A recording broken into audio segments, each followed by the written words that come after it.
A história de Roma é daquelas que realmente mudaram o curso do mundo. Mas como uma pequena aldeia acabou se tornando o centro de um império gigantesco. É essa jornada que a gente vai desvendar agora. Sabe, a gente tende a imaginar impérios nascendo com toda a pompa, mas a história de Roma, ela começa bem mais humilde, com um simples assentamento ali às margens do rio Tibre. E desse comecinho modesto, quase anônimo, surge uma das civilizações mais poderosas e influentes que a humanidade já viu. A grande pergunta é como, né? Como os romanos conseguiram construir tudo isso? É exatamente o que vamos investigar, olhando bem de perto as duas primeiras grandes fases de Roma, a monarquia e a república. Então vamos começar essa viagem no tempo. E para a gente entender Roma de verdade, a gente precisa começar pelo começo, que é uma mistura fascinante de mito, de lenda e, bom, da realidade histórica. Olha que interessante esse contraste. De um lado, a lenda, uma história épica, quase cinematográfica, né? Filhos de um deus criados por uma loba. E do outro, a realidade, bem mais pé no chão. Diferentes tribos se unindo por pura estratégia e comércio. Isso já mostra algo genial sobre os romanos. Eles eram mestres em criar uma narrativa, uma marca poderosa sobre si mesmos. Bom, deixando a lenda um pouquinho de lado e focando na realidade, como Roma se organizou no início. O primeiro sistema de governo foi a monarquia. E esse período, que durou de 753 a 509 a.C., foi absolutamente fundamental para definir as bases de tudo o que viria depois.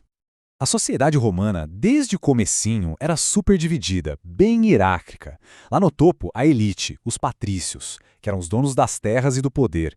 Abaixo deles, a grande massa da população, os plebeus. E claro, ainda tinha os clientes e as pessoas escravizadas. Essa pirâmide social era a regra do jogo em Roma. E a política? Como funcionava? Pensa assim, tinha o rei, o rex, que tinha um poder enorme. Mas, e esse é um grande mas, o cargo não era hereditário. Ele era eleito. E quem aconselhava e ajudava a escolher o rei? O Senado, que era basicamente o clube exclusivo dos patrícios.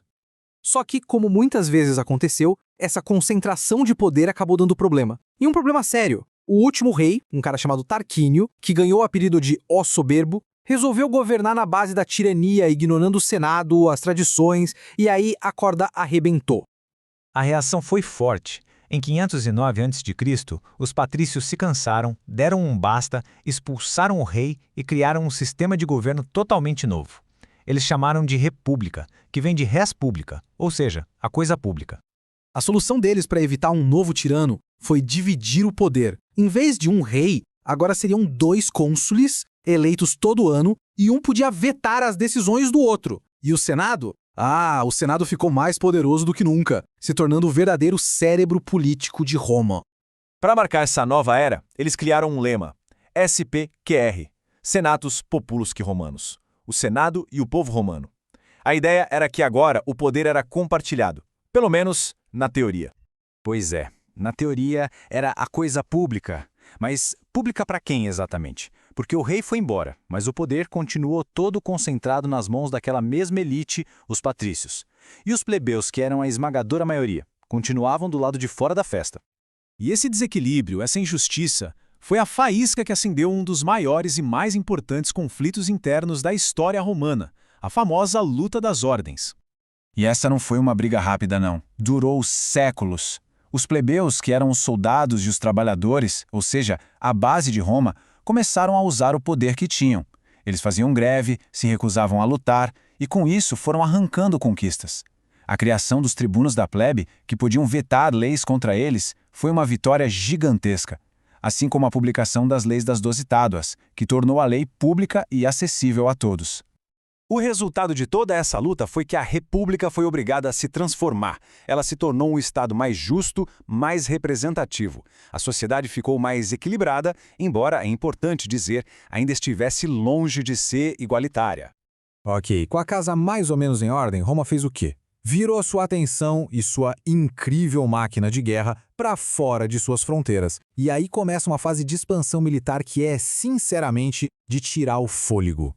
As legiões romanas simplesmente varreram tudo pela frente.